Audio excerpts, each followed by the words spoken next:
Primeira parte do Livro dos Espíritos, introdução, item 4. Se os fenômenos com que nós estamos ocupando houvesse ficado restrito ao movimento dos objetos, teria permanecido, como dissemos, no domínio das ciências físicas. Assim, entretanto, não sucedeu. Estava-lhe reservado colocar-nos na pista de fatos de ordem singular. Então, não era só o movimento das mesas, não era só o movimento das cadeiras, tinha algo mais. E Kardec pescou esse algo mais.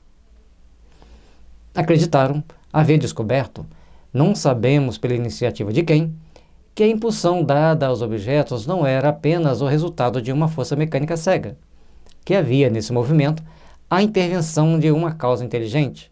Uma vez aberto este caminho, conduziu um campo totalmente novo de observações. E aí não foi o Kardec que descobriu que era uma forma inteligente. Alguém disse que poderia ser uma forma inteligente, e aí o campo novo e diferente de observação que foi criado, ele então começou a ver, é possível? O que nós podemos extrair disso? Ele começou então a fazer uma investigação tecnicamente correta, cientificamente correta. Vamos observar ao longo dos fatos. Para quem quiser estudar mais sobre os fenômenos, nós temos o estudo do Livro dos Médiuns.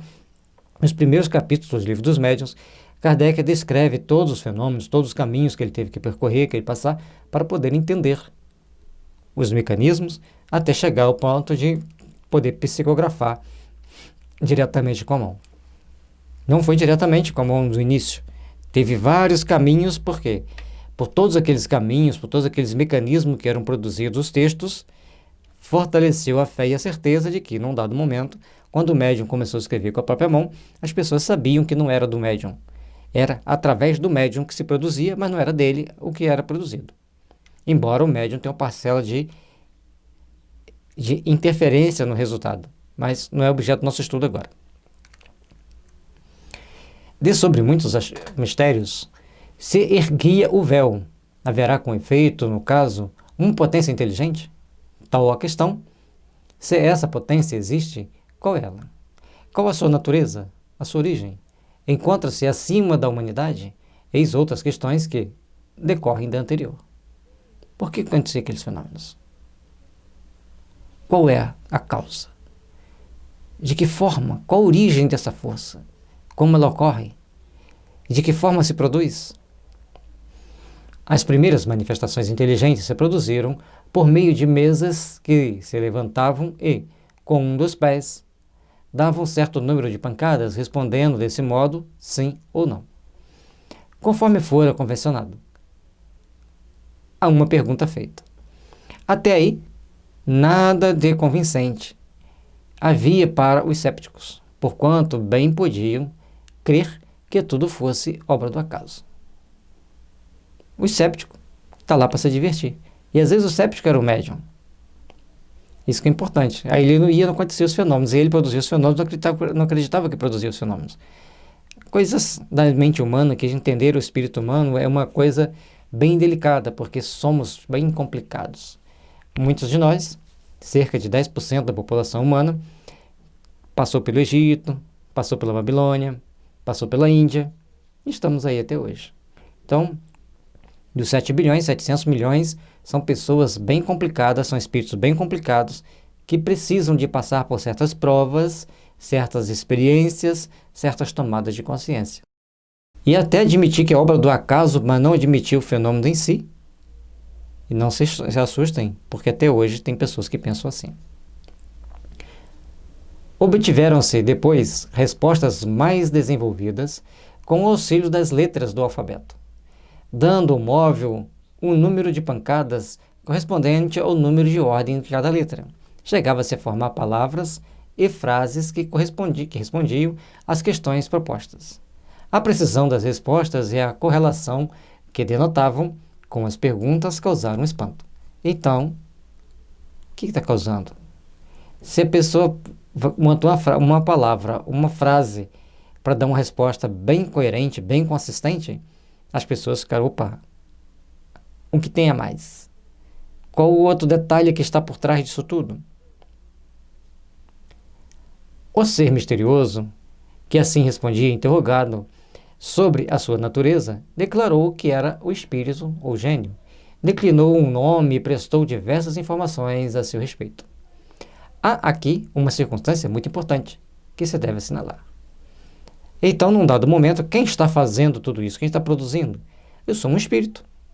Meu nome é fulano, vivi em tal época, fui amigo de Beltrano, de Ciclano. E as pessoas, então, foi um divisor de águas. A partir do momento que descobriu que era um espírito, ficou alguns que gostavam de brincar, no grupo que gostava de brincar, foi outros que queriam fazer observações mais sérias, se juntarem em grupos que queriam fazer observações mais sérias, e uma grande parte, como diz a gíria dos jovens, né, vazou. Não quiseram saber, ou por medo dos espíritos, ou por achar feio acreditar em espírito. Tem de tudo nesse mundo. É que ninguém imaginou os espíritos como um meio de explicar o fenômeno. Foi o próprio fenômeno que revelou a palavra.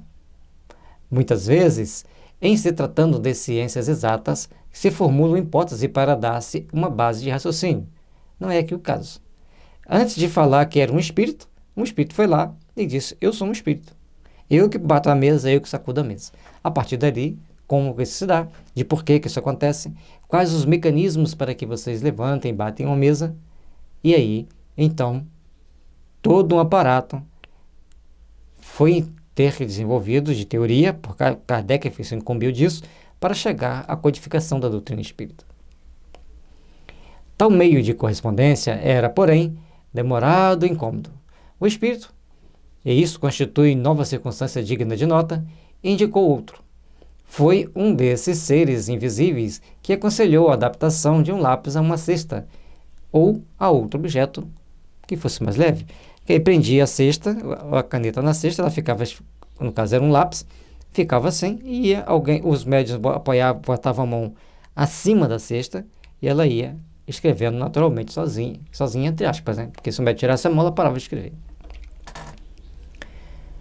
Colocada em cima de uma folha de papel, a cesta é posta em movimento pela mesma potência oculta que move as mesas, mas em vez de simples movimento regular, o lápis traça por si mesmo os caracteres formando palavras, frases, dissertações e muitas páginas sobre as mais altas questões de filosofia, de moral, de metafísica, de psicologia, etc. E com tanta rapidez quanto se escreve com a mão. Então, as coisas ficaram diferentes. Enquanto a mesa batia, tinha várias explicações. Ele é um espírito. Depois que causou bastante polêmica, criou bastante debate, eu sou um espírito. E são os espíritos que batem a mesa. E aí respondia, ainda batendo a mesa, e pediu que usasse um lápis com a cesta. Preso na cesta. Aí escrevia muito mais rápido. Ao escrever mais rápido, obtinham páginas inteiras, dissertações, textos grandes, e sempre dos mais elevados contextos éticos, morais, filosóficos, metafísicos, para que as pessoas pudessem pensar e entender sobre aquele assunto.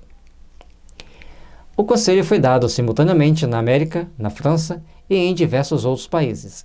Eis em que termos deram em Paris, a 10 de julho de 1853, a um dos mais fervorosos adeptos da doutrina e que, havia muitos anos, desde 1849, se ocupava com a evocação dos espíritos. Vai buscar no aposento ao lado a cestinha. Aí o espírito diz, vai buscar no aposento ao lado a cestinha. Amarra-lhe um lápis, coloca-o sobre o papel, põe-lhe os dedos sobre a borda. Alguns instantes após, a cesta entrou a mover-se e o lápis escreveu, muito legível, esta frase: proibido expressamente que transmitas a quem quer que seja o que acabo de dizer. Da primeira vez que escrever, escreverei melhor. E pediu que não ensinassem para os outros, porque não era para qualquer um. Aquele ensinamento era para poucos, para pessoas reservadas, para pessoas interessadas em compreender os fenômenos superiores. Mas todos que estavam ali eram superiores? Provavelmente sim. O objeto a que se adapta o lápis, não passando de um mero instrumento completamente indiferente à sua natureza e à forma de que tenha. Daí o haver se procurado dar-lhe a disposição mais cômoda. Assim é que muita gente se serve de uma prancheta pequena. Então, eles começaram a fazer as adaptações. Não sei se ele vai descrever nesse texto aqui, mas no Livro dos Médiuns eles colocavam a prancheta da forma mais cômoda para escrever. Até fazer uma prancheta triangular para se movimentar mais rápido, fazer um polimento adequado para que ela pudesse fazer todo o movimento necessário. E assim eles iam adaptando até chegar à psicografia normal. A cesta ou prancheta só podem ser postas em movimento debaixo da influência de certas pessoas dotadas para isso de um poder especial, as quais se designam por nome de médiuns, isto é, meios ou intermediários entre os espíritos e os homens. Então a prancheta só vai se mover se tiver esse médium, se tiver essa pessoa dotada de poderes especiais. Caso contrário, ela não funcionará, nada acontecerá. As condições que dão esse poder resultam de causas ao mesmo tempo físicas e morais, ainda imperfeitamente conhecidas, porquanto há médiuns de todas as idades, de ambos os sexos e em todos os graus de desenvolvimento intelectual. E, todavia, uma faculdade que se desenvolve pelo exercício. Então tem médiuns de todas as idades, de todas as características, de todas as culturas, médiuns alfabetizados e analfabetos, ou seja, existia uma gama muito grande de variedade de médiuns para produzir fenômenos bem específicos, principalmente os fenômenos mais inteligentes, que traziam conteúdos mais transcendentes, traziam conteúdos mais aplicáveis no dia a dia. As causas físicas e morais imperfeitamente conhecidas, porquanto há médiuns de todas as idades, de ambos os sexos, de todos os graus de desenvolvimento intelectual. E ela vai se desenvolvendo com o exercício. E assim, a gente pede a Jesus que nos dê força para continuarmos esse estudo, nos dê força para continuarmos buscando trazer esclarecimentos, até mesmo para nós mesmos, procurando entender um pouco mais essa doutrina e compartilhando com você que às vezes está estudando sozinho, que às vezes tem dificuldade para entender, que tem pessoas que já lê e falam assim, nossa, eu já li isso antes, e entende tudo. E tem pessoas que falam assim, nossa, o que está querendo dizer aqui? Então, compartilhe com seus amigos, com suas amigas, que se interessam por estudos espiritualistas, transcendentes, principalmente como é o Livro dos Espíritos, uma base para nós seguirmos a nossa caminhada evolutiva para Deus, seguirmos a nossa caminhada evolutiva, buscando o nosso aperfeiçoamento, a nossa melhoria. Muita paz e muita luz, que Jesus esteja sempre nos envolvendo, sempre nos iluminando ao longo dessa caminhada.